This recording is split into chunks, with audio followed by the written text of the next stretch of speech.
Bonsoir fidèles téléspectateurs de Canal Numérique TV et bienvenue dans le cadre de cette émission. Je suis très heureuse d'être là et de vous présenter la dite émission.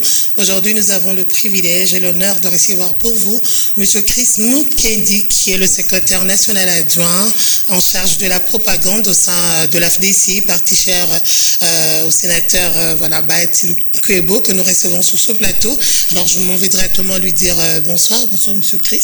Bonsoir, madame. C'est une première dans cette émission. Bienvenue. Merci pour l'invitation. Voilà. Alors, Monsieur Chris, nous allons parler directement de cette actualité qui est la sortie officielle de cette plateforme, l'Union Sacrée de la Nation. Donc, après la signature de la charte, nous avons aussitôt, donc assisté à la sortie de cette plateforme. Mais pour les autres, en fait, c'est le membre du Présidium. Alors, l'intérêt majeur, c'était la réélection du président Félix Tshisekedi au deuxième mandat. Qu'est-ce que vous pouvez dire par rapport à cela?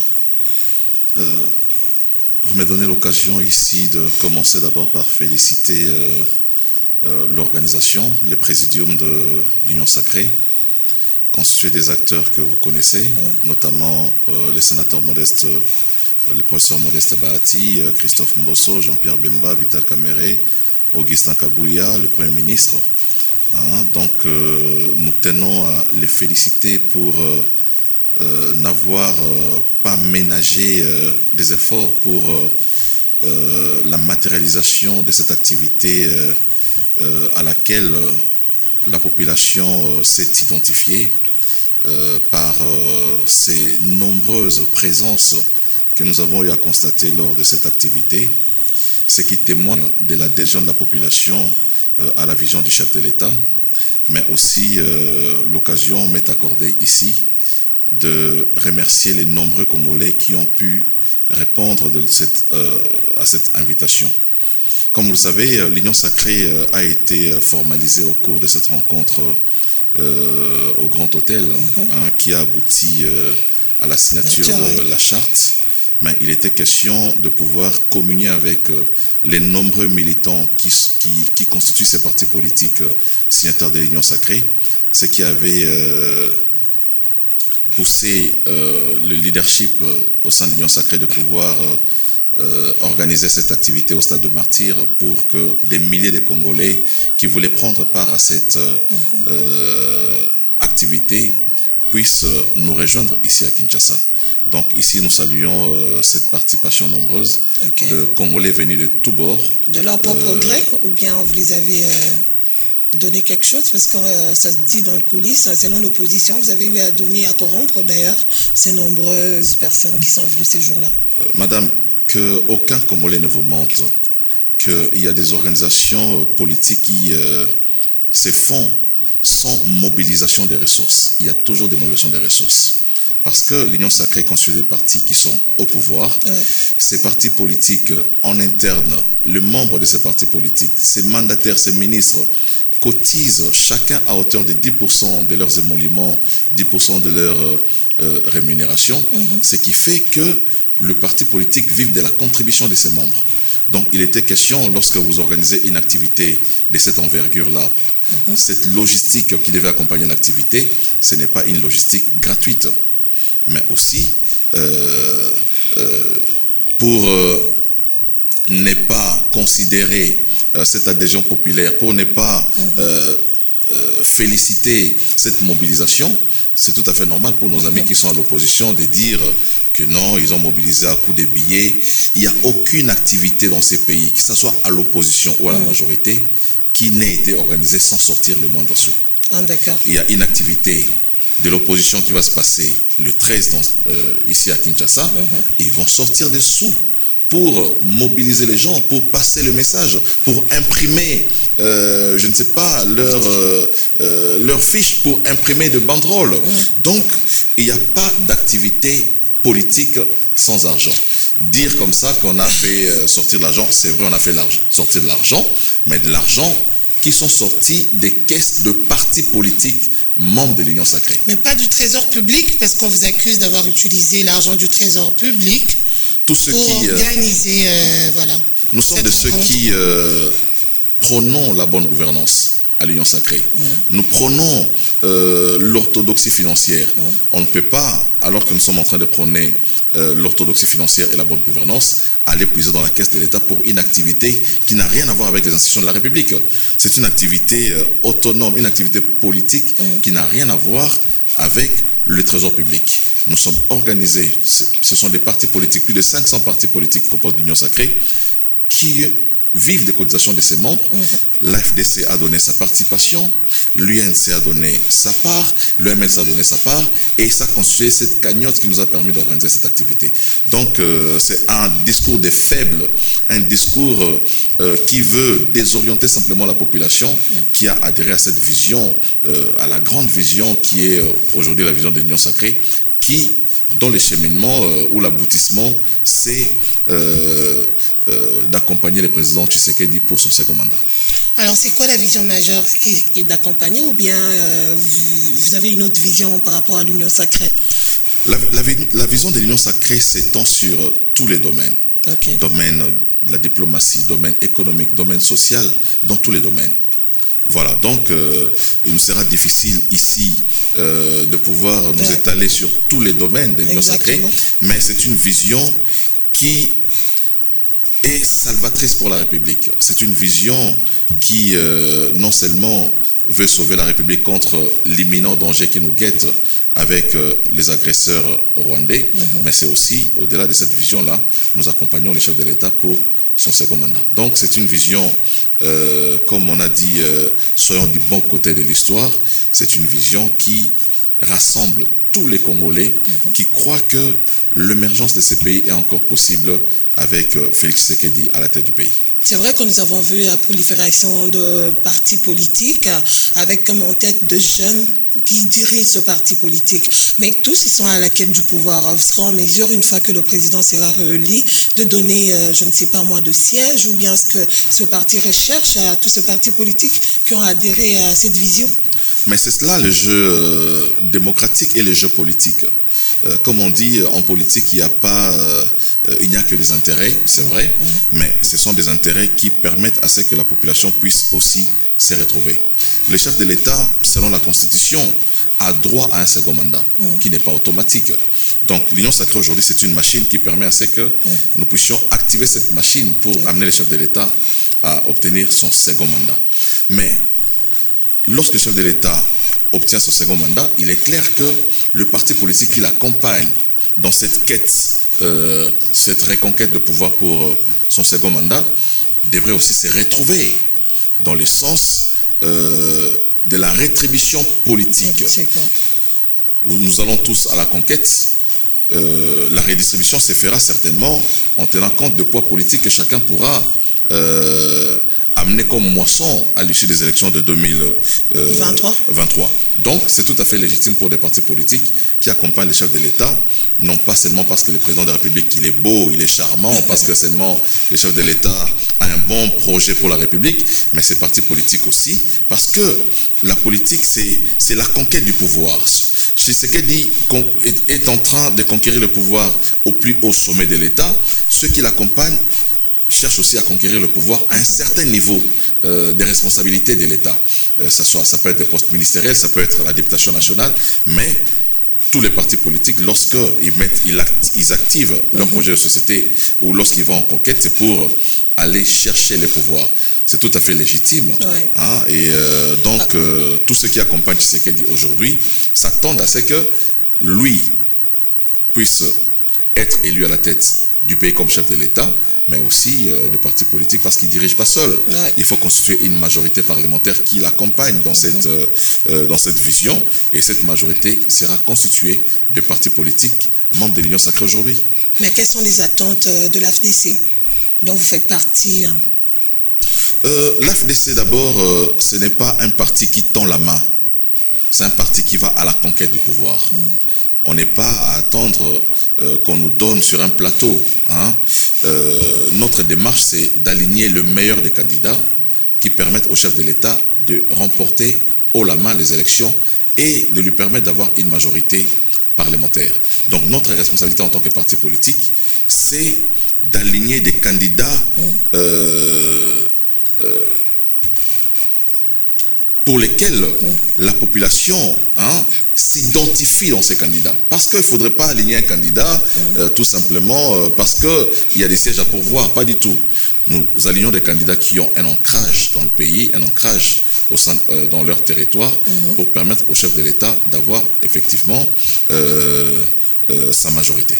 Alors aujourd'hui, il y a une très grande question que se pose la population, celle de savoir, vous n'allez pas vous disloguer plus tard, parce que c'est vrai qu'il y a beaucoup de partis politiques qui font partie de l'Union sacrée. Est-ce que vous serez toujours ensemble, ou bien au moment venu, il y aura... je ne peux pas parler pour le compte des autres, mais on sait que nous concerne. Parce que vous êtes ensemble aujourd'hui. On sait que nous concerne, voilà, je parle de nous, parce que je peux parler de nous, parce que je connais la philosophie, je connais des orientations de mon parti politique. Ce qui est clair, c'est que nous sommes avec Félix Tshisekedi jusqu'en 2028. Pardon, 2028, nous l'AFDC, dans l'hypothèse où le chef de l'État remporte les élections de 2023, nous l'accompagnons jusqu'en 2028.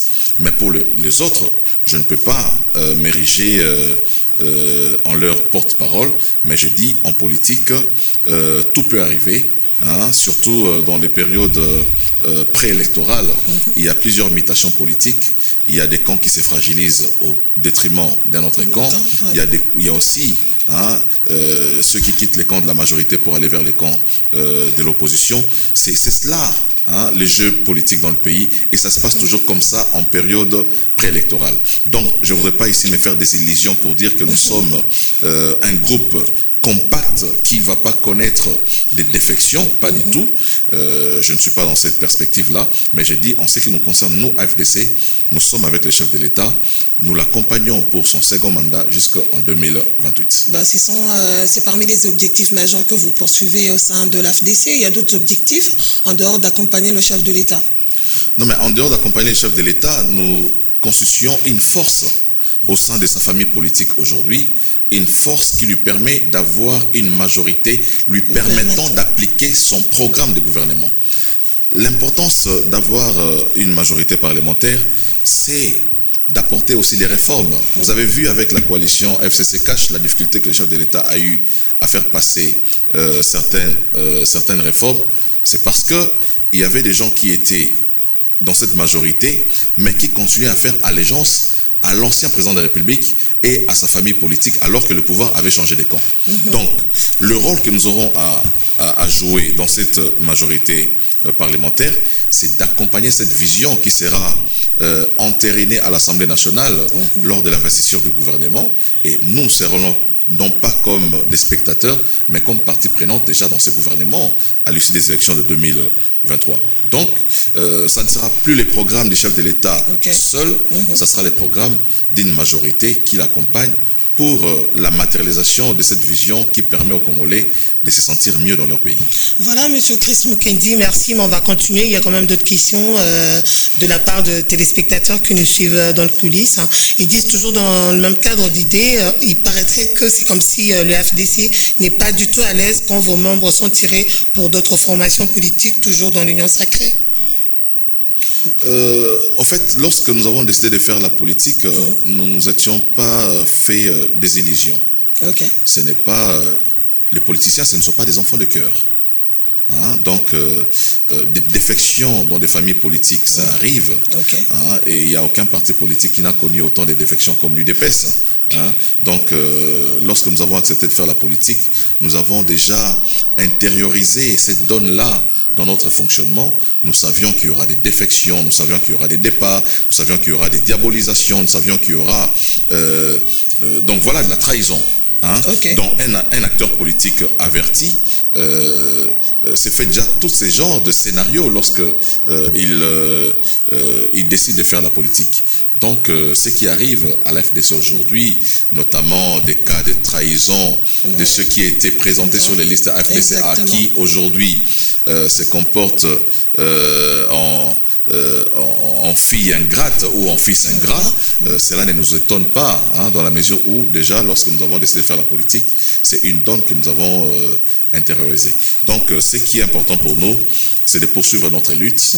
Nous avons nos objectifs à atteindre et on ne se laisse pas en tout cas désorienter par la mauvaise foi des uns et des autres, qui en réalité font croire au chef de l'État qui sont loyaux ou loyales, mais en réalité, s'ils ont trahi la personne qui leur a présenté comme ministre aujourd'hui, c'est clair que c'est lui qui les nomme demain. Hein, ces mêmes personnes pourront aussi les trahir demain. Donc, on ne va pas faire de procès aux gens, comme j'ai eu à le dire. C'est la réalité politique. Donc, vous êtes tolérant, vous n'allez pas faire de procès. Non, c'est ça aussi. Le cœur, l'âme d'homme d'État, c'est d'accepter des trahisons, c'est d'accepter la traîtrise, c'est d'accepter des défections. Hein, mais on reste focus sur notre objectif. Vous savez, parfois, c'est Dieu aussi qui permet à ce que vous ne puissiez pas aller très loin avec de mauvaises personnes.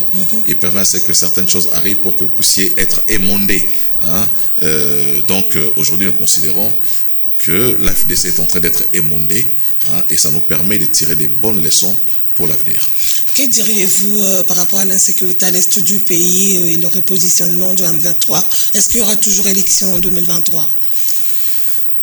Élection en 2023, c'est la volonté, c'est le vœu exprimé par le chef de l'État, mais aussi par l'ensemble des acteurs. Parce qu'il y a cette réalité qui s'impose de nos jours. Et lors de notre meeting du stade, vous avez écouté le patriarche Mbosso qui avait dit qu'il y a élection, effectivement. Donc, je ne peux pas, moi, aller à l'encontre de cette vision globale de l'Union sacrée qui veut que les élections se tiennent dans les délais. Mais aussi, dans l'exécution de son calendrier, nulle part nous avons vu la CENI connaître des ruptures dans les étapes prévues dans son calendrier. Donc je considère que la prochaine étape qui sera exécutée, c'est le projet de loi sur la répartition des sièges à l'Assemblée nationale au cours de la session actuelle. En ce qui concerne l'insécurité à l'Est, le gouvernement de la République ne ménage aucun effort pour rétablir la paix, instaurer la paix dans la partie est de la République, et nous croyons que la paix sera effectivement rétablie pour permettre à ce que nos frères qui sont de l'Est puissent également prendre part à ces élections. C'est une manière pour nous. Vous ne pouvez pas, vous, au sein de l'AFDC, proposer des mécanismes et des stratégies qu'on peut mettre en place pour mettre finalement terme à cette guerre, à ce massacre. Les réponses se trouvent au niveau du gouvernement. Les réponses aux problèmes ou aux attentes de la population ne se trouvent pas en dehors des institutions. Les réponses, c'est au sein des institutions, à l'Assemblée nationale, qui avait pris la résolution, par exemple, de ne plus procéder au mixage et à l'intégration de M23 au sein de notre armée. C'est à ce niveau-là que se prennent des décisions. Au niveau du gouvernement aussi, cette décision a été implémentée et le gouvernement travaille dans le sens de pouvoir ramener la paix. Les chefs de l'État, en signant des accords avec l'EAC, c'était dans le seul but de pouvoir ramener la paix dans le pays. Donc je crois, c'est à ce niveau-là que se trouvent des réponses, et je crois, par solidarité à nos frères de l'Est, on ne doit plus vivre l'expérience qu'on a connue en 2018, d'aller aux élections en sacrifiant une partie de notre territoire. Et c'est un mauvais message que nous lançons à nos frères de l'Est, comme si ils ne comptaient pas pour nous et que la République pouvait évoluer sans eux. Donc c'est une erreur monumentale que de croire qu'on peut aller aux élections aujourd'hui sans nos frères de l'Est. Donc il faut leur témoigner notre solidarité. Exactement. Et que cette partie du territoire appartient effectivement au Congo et procéder autrement, c'est lancer un message de démobilisation, un message que cette partie de notre territoire ne nous appartient pas. Raison pour laquelle les gens se posent cette question de savoir réellement s'il y aura élection par rapport à ce qui se passe à l'Est. Mais justement, donc, voilà, vous revenez... Justement, j'en reviens pour dire, les gens se posaient cette question, est-ce qu'il y aura élection alors que le M23 se trouve sur notre territoire?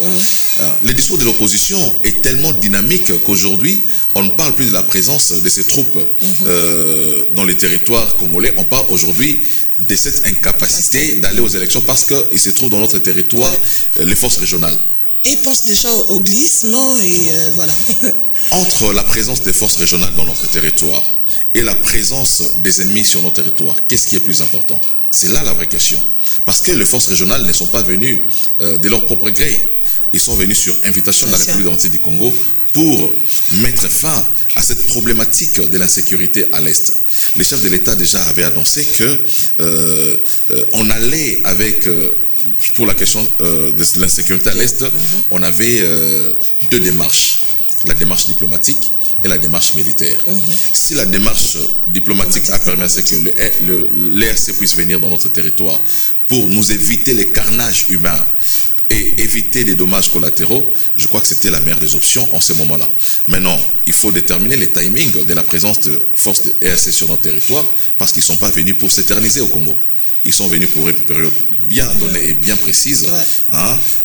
Au terme de cette échéance-là, ils vont partir et ça permettra à ce que nous puissions effectivement avoir les élections dans le pays, mais aussi dans les délais prévus. Votre avis par rapport à l'OIF qui propose d'auditer les fichiers électoraux de la CENI, mais certaines ONG et partis politiques sont contre cette démarche. Votre avis? Je partage leur avis parce que, comme vous savez, l'OIF aujourd'hui est chapeautée par une Rwandaise. Une Rwandaise qui ne va pas à l'encontre de la politique du Rwanda, mais aussi parce que nous sommes en conflit avec le Rwanda en ce moment. Je ne peux pas comprendre que le Rwanda puisse auditer notre fichier électoral. Ça veut dire que s'ils auditent le fichier, ils auront accès aux informations sur les Congolais. Ils auront accès aussi, ils peuvent prendre les supports, notre support électoral par des USB, mais aussi les trafiquer. Il est fort possible que, en faisant l'audit du fichier par l'OIF, qu'on puisse nous trafiquer, qu'on puisse nous pirater. Je dis, au vu de la sensibilité de la situation actuelle avec le Rwanda, cette démarche-là, moi, je ne la partage pas. C'est vrai que l'OIF, ce n'est pas la première fois que l'OIF audite les fichiers électoraux au Congo. Ils ont eu à auditer les fichiers, je crois, en 2017, avant les élections de 2018. C'est de leur prérogative. Mais j'ai dit, compte tenu de la situation sensible que la RDC est en train de vivre actuellement avec le Rwanda, moi je préconise un audit en interne avec les Congolais, qui nécessitera c'est que les plateformes qui compétissent à ces élections puissent déléguer leurs membres. Par exemple, la CENI peut demander à la MOCA d'envoyer leurs experts, au FCC d'envoyer leurs experts, à l'Union Sacrée d'envoyer leurs experts et de les faire en interne. Parce que c'est une question de souveraineté, on ne doit pas mettre à la place publique, surtout pas en face de notre ennemi qui est le Rwanda, des données aussi sensibles comme des données électorales. Vous êtes au courant qu'il y a eu rencontre des opposants à Lubumbashi, donc Sisanga, Faïlou, Katumbi, et ils projettent une marche. Et l'Union Sacrée n'a pas peur de cette marche qu'ils vont d'ailleurs instituer? Non, mais cela démontre simplement qu'il y a une démocratie au Congo qui respire très bien. Lorsqu'on laisse les opposants tenir leurs activités en toute liberté sans être inquiétés et qui projettent de marche dans les pays sans que cette demande ne soit refusée par le pouvoir, je me dis, nous sommes réellement dans un état de droit et dans un état démocratique. Il revient à chaque camp de s'organiser.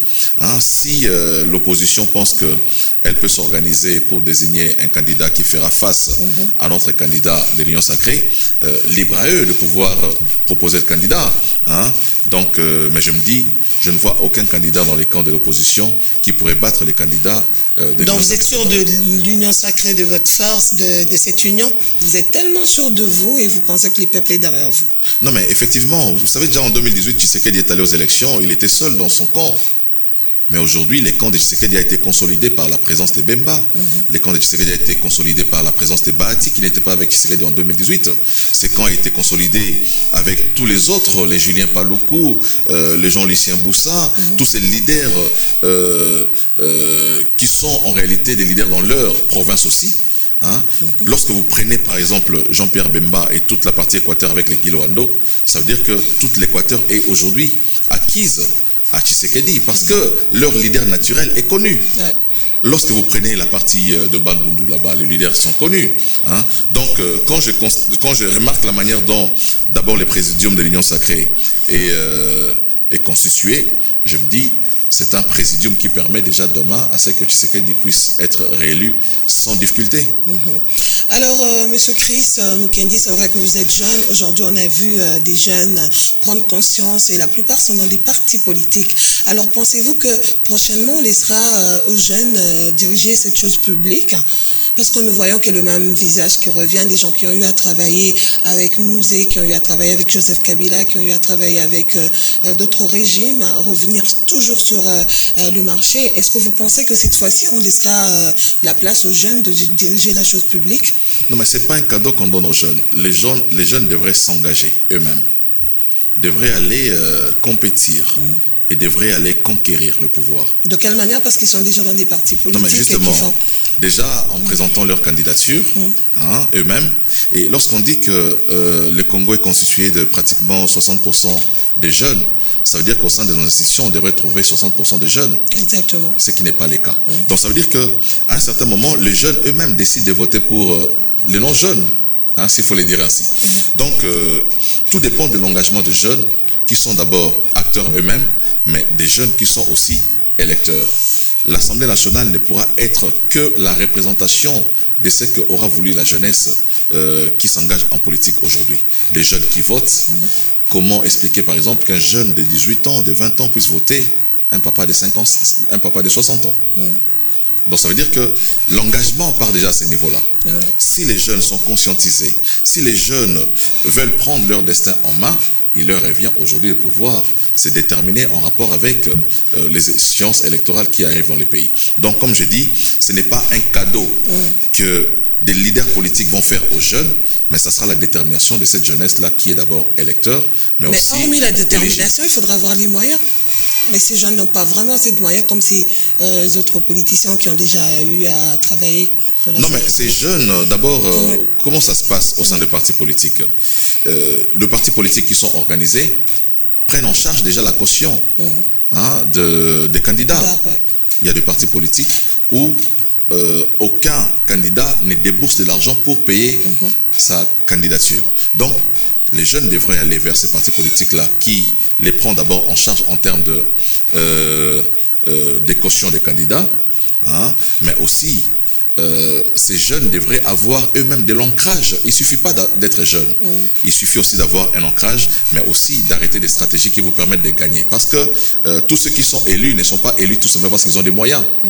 Certains n'avaient pas de moyens pour être candidats, mais ils sont... Pour battre campagne. Ils n'avaient pas de moyens, mais ils ont arrêté des stratégies de proximité qui leur ont permis d'être à l'Assemblée nationale. Donc, avec $500, il y a des gens avec un minimum, certains peuvent aussi s'organiser pour battre campagne, mais il suffit déjà au départ d'avoir un ancrage.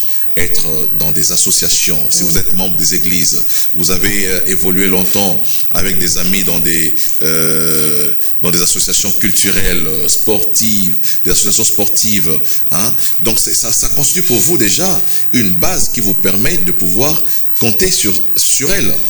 Et c'est cette base-là qui vous permettra d'aller battre la campagne demain et présenter votre vision en tant que jeune. Donc je dis, ce n'est pas seulement l'argent qui fait gagner, mais c'est aussi des stratégies politiques, mais aussi l'ancrage que ces jeunes ont au sein de leur société. Alors, qu'est-ce que vous remarquez sur 100% de jeunes? La plupart sont responsables maintenant. Ils ont déjà pris conscience qu'il ne faudrait pas qu'on nous utilise à chaque fois, qu'il faudrait descendre sur terrain, qu'il faudrait défendre les intérêts des politiciens. Donc, on doit aussi penser à nous. Non, mais c'est très bien, cette conscience-là, cette prise de conscience collective des jeunes. Mais je me dis, quelles sont les vraies motivations aussi?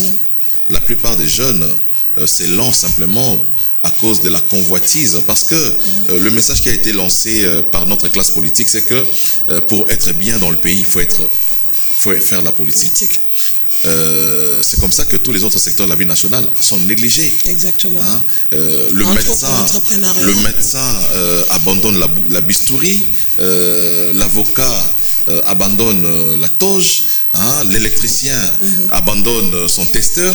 Tout le monde veut faire de la politique parce que nous avons lancé un mauvais message auprès des jeunes que pour être bien dans la vie, il faut, pour émerger, pour avoir une maison, pour avoir une voiture, il faut faire la politique. Voilà pourquoi nous avons une qualité aussi médiocre des jeunes qui viennent en politique. Vous avez aujourd'hui des jeunes qui viennent faire la politique, mais qui ne connaissent même pas une disposition de la Constitution, malheureusement.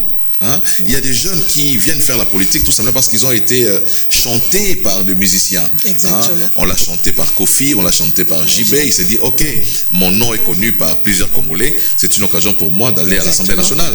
Mais sans vision, sans aucune perspective pour les Congolais. Donc voilà. Mais il faut maintenant que ces jeunes qui viennent par vocation. Non pas par juste les goûts du lucre. Hein? Ils doivent venir parce qu'ils ont un projet, parce qu'ils sont vraiment nationalistes, ils sont patriotes, ils veulent apporter de l'eau au moulin. Hein? Moi, j'encourage tous ces jeunes-là à venir faire la politique, mais aussi à se mettre à niveau. Il ne suffit pas d'être député, mais c'est une lourde responsabilité que d'être député.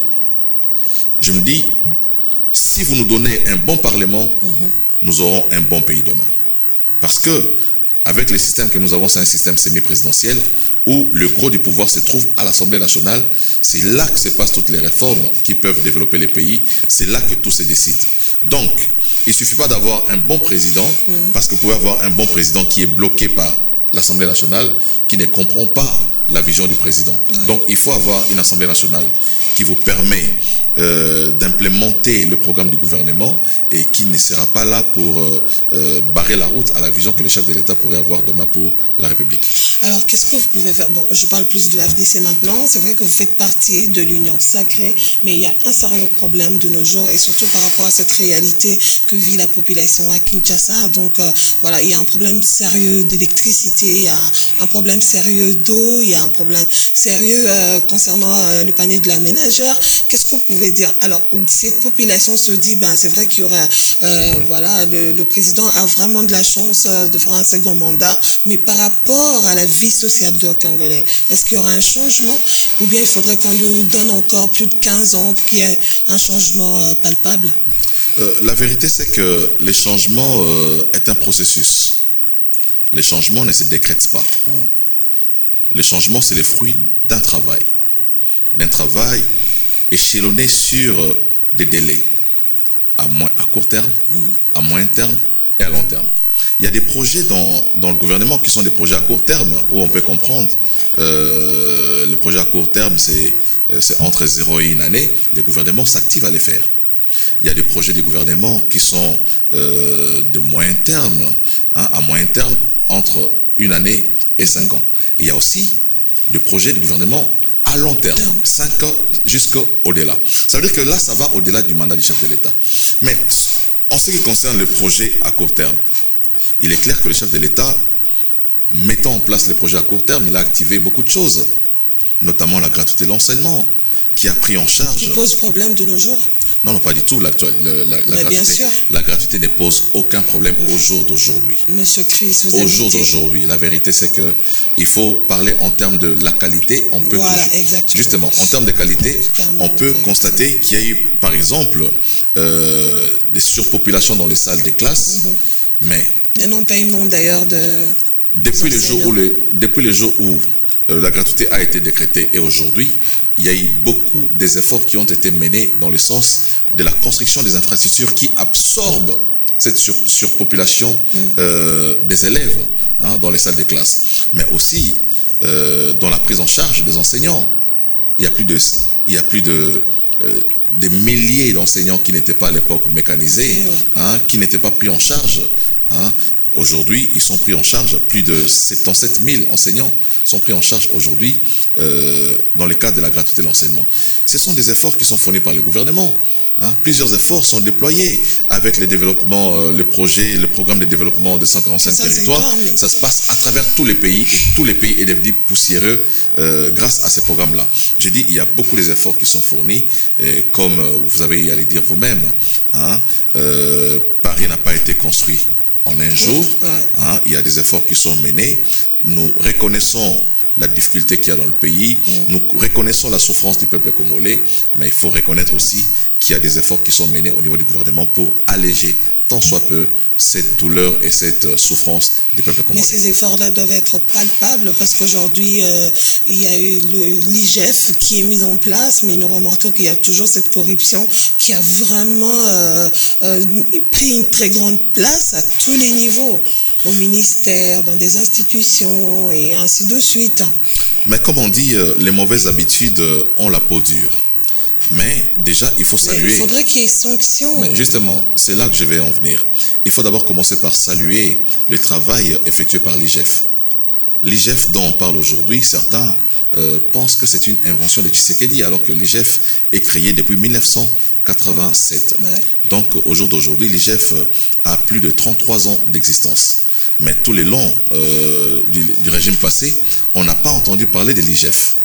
Mais Tshisekedi, quand il arrive au pouvoir, il dit on doit activer l'IGF parce que c'est un instrument qui nous permet de mobiliser les gros des recettes dans le pays et d'atteindre le niveau le plus élevé de notre budget. Aujourd'hui, la mobilisation des recettes publiques va jusqu'à plus de 15 milliards de dollars. Voilà. Il faut maintenant que le travail que l'IGF fait soit relayé par la justice. Malheureusement, à ce niveau-là, le chef de l'État lui-même a eu à reconnaître que notre justice traînait encore les pieds alors que l'IGF fait un travail extraordinaire, applaudi par tous les Congolais. Mais pourquoi donc c'est à ce niveau-là. Mais justement, c'est au nom du principe de la séparation des pouvoirs. Parce que le chef de l'État ne peut pas s'y mixer dans la justice. Comme j'ai dit, les mauvaises habitudes ont la peau dure. Vous avez des magistrats qui étaient habitués pendant autant d'années à la corruption, à l'injustice. Lorsque Tshisekedi arrive aujourd'hui, il est clair que les choses, excusez-moi, ne vont pas changer par le coup d'un bâton magique. Il faut qu'il y ait des réformes au niveau de l'Assemblée nationale qui permettent effectivement à ce que cette justice puisse être une justice fiable, une justice en tout cas qui procure plus de la confiance au peuple congolais lorsque vous êtes appelé devant la justice. Et que vous y allez en toute sérénité, sachant que la justice sera réellement dite. Donc, le travail reste à faire à ce niveau-là, comme j'ai toujours eu à le dire. Les gros restent à faire à ce niveau-là, au niveau de la justice, qui tâtonne encore une justice qui sort de son emprisonnement, mais dont la vie n'a pas encore repris effectivement. Bon, ok. Alors, M. Chris Mukendi, nous tendons petit à petit vers la fin, mais est-ce qu'il y a un mot d'encouragement à l'endroit de cette jeunesse congolaise qui n'ont plus d'espoir? Vous-même, vous l'avez dit, mais c'est de la faute aux politiciens que vous êtes. Pourquoi? Parce que dans la tête de jeunes aujourd'hui, pour réussir dans la vie, il faudrait être dans le parti politique, faire la politique. Et vous oubliez qu'il faudrait faire une campagne de sensibilisation, dire à cette jeunesse congolaise de se prendre en charge, j'allais dire, ou bien se lancer dans l'entrepreneuriat, ainsi de suite. Vous, en tant que jeune, c'est vrai, vous avez eu cette chance-là d'émerger, d'évoluer dans un parti politique de la place. Mais qu'est-ce que vous pouvez dire à ces autres jeunes? Mais vous l'avez dit dans vos propos, vous avez parlé de l'entrepreneuriat, mais aussi l'entrepreneuriat, c'est pas l'apanage de tous les Congolais. Mais je crois qu'au niveau du gouvernement, il y a des mécanismes qui sont mis en place pour accompagner les jeunes entrepreneurs dans leur vision, dans leur perspective. Mais au-delà de cela, cette jeunesse aussi doit être une jeunesse de qualité. Parce qu'aujourd'hui, on parle de la jeunesse, mais est-ce que nous sommes réellement une jeunesse de qualité pour prétendre demain apporter notre pierre à l'édifice? C'est une très bonne question. Vous pouvez répondre à cette question. C'est de la faute à qui? Non, j'ai dit... De la faute incombe aux parents, à l'État, parce que les responsabilités sont partagées. Mais justement, vous savez, nous sommes un État continuel. Ça veut dire qu'il y a des efforts qui devraient être consentis par le régime précédent, qui n'a peut-être pas été fait. Et aujourd'hui, le régime actuel hérite de la faiblesse, de l'inaction de ceux qui étaient au pouvoir hier. Donc, le travail, il est énorme aujourd'hui et je pense que les chefs de l'État, avec son gouvernement, sont conscients des enjeux et des défis auxquels les jeunes sont confrontés aujourd'hui et avec son gouvernement, ils y travaillent. Déjà, lorsque les chefs de l'État, dans toutes les nominations qu'il arrive à faire, il place les jeunes, ça veut dire qu'il compte sur la jeunesse.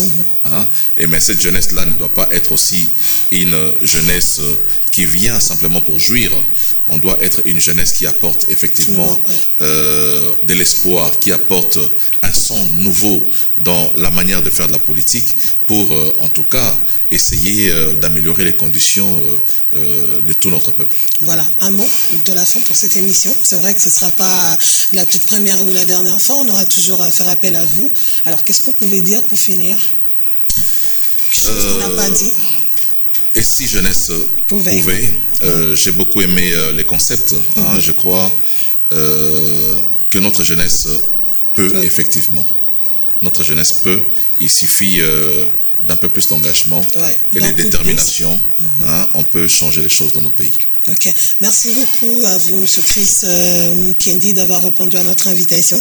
Je vous signale, fidèles téléspectateurs, que nous avons eu l'honneur de recevoir pour vous M. Chris Kendi, qui est le secrétaire national adjoint en charge de la propagande au sein de l'AFDC, parti cher au sénateur Bahati Lukwebo. Donc voilà, merci à vous d'avoir répondu à cette invitation. Merci également à la grande équipe technique. La rediffusion de cette émission est prise lundi à partir de 2h30. D'ici là, portez-vous bien et bonne sur 2 programmes sur Canal Numérique Télévision. Un clin d'œil spécial à M. Joe Cortez qui nous assiste, et puis à monsieur, comment il s'appelle son nom, franchement, le communicateur de... Armand Moukolo. Voilà, comment? Armand Moukolo. Voilà, merci beaucoup M. Armand. Donc voilà, alors on se dit déjà au revoir et à la prochaine. Europe, Afrique, Amérique, en ce moment, il y a un vent de réveil qui souffle en France pour impacter et changer les vies de tous ceux qui croiront en Jésus-Christ. Le temps est arrivé d'expérimenter les signes de réveil par le biais du Saint-Esprit. Briser les consécrations maléfiques, briser les autels territoriaux, c'est délivrer des jougs et de liens ancestraux. Que le pouvoir de toutes les sémences maléfiques libère ton corps. Tu ne peux pas supporter l'onction qui te touche. 1, 2, 3, fois. Sur ce, le ministère de premier-né inscrit dans le ciel pique en sigle avec le prophète Zico Strong Esaïe lance une opération spéciale dans l'objectif d'établir bientôt une église locale en France. Votre contribution pour que l'évangile de Jésus-Christ continue d'exister est la bienvenue. Esprit de mort, je te chasse dans le corps de ma sœur. Sors. Comment participer pour l'œuvre de notre Seigneur? Voici les coordonnées. Notez bien, vous êtes libre de contribuer à la hauteur de vos moyens. Pour plus de précision, voici nos contacts.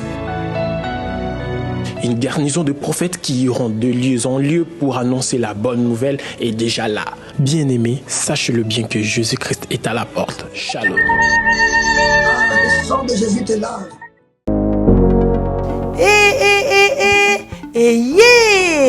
Nini lisusu Toronto City VIP de Maluku lisusu Banaki Bana Braza pe partout na mokili mobimba. Toronto City VIP de Maluku na 5 minutes ya Grand Fleuve Congo. Ndeko papa, ndeko mama, mwana poto, olingi otonga ndako na yo na bisika ya kimia, olingi opema malamu.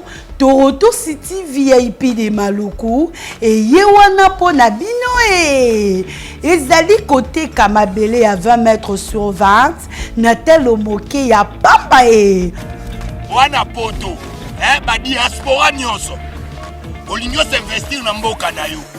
Toronto City VIP de Maluku epesa to ezoteka ba espace kitoko toza 5 minutes ya mai atuni tala lo bansa mutema toko koma place oza ndenge nini tolonga kolongwa place Lazare tiomo na presse to pasola nzela tala ngai muninga mbongo mutie mena panika wana 20 sur 20 olingi oliambisi ba fruit na talo moke kimambango welela zwa mabele na yo na Toronto City VIP de Maluku.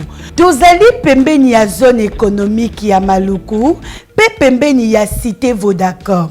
Pona ozwa esika na yo na Toronto City VIP de Maluku, eza simple.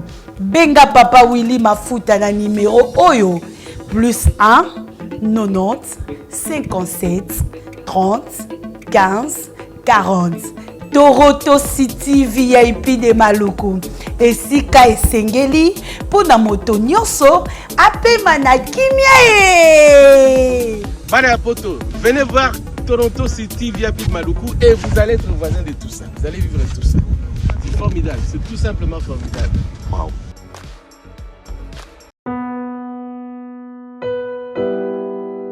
Tango nyonso molinganga nazalaki komona baninganga na baboti na bango nanga baparent baza te vi nanga pasi. Est-ce que kokufela baboti eza lisumu? Kozanga baboti est-ce que eza lisumu? Voilà, na kopesa bino message. L'orphelinat Christ rédempteur et ana posa lisungi na bino. Tala musala munene ezosala pona bana. Tala musala munene ezosala pona bana oyo mokili etiki ebwaki. Mais nzamba termine nzelo orphelinat oyo pona ko encadrer bana oyo. Yaya lisungi na yo to ana ngoposa. 1 euro no to ana ngoposa pona mwana moko. Tango mwana moko allié nzambe ya bitike oya permettre ete na nzela no mwana alia akobosa na ote. Voilà message ya l'orphelinat Christ rédempteur to ana besoin lisungi na bino. Ba numéro za na se kota contact na biso assistance na yo et aux lisungi pona bana. Que le Dieu des orphelins a bénir diama mtu nyoso ja ta likanisa ko sala quelque chose. Pe osali yango zamba pambola.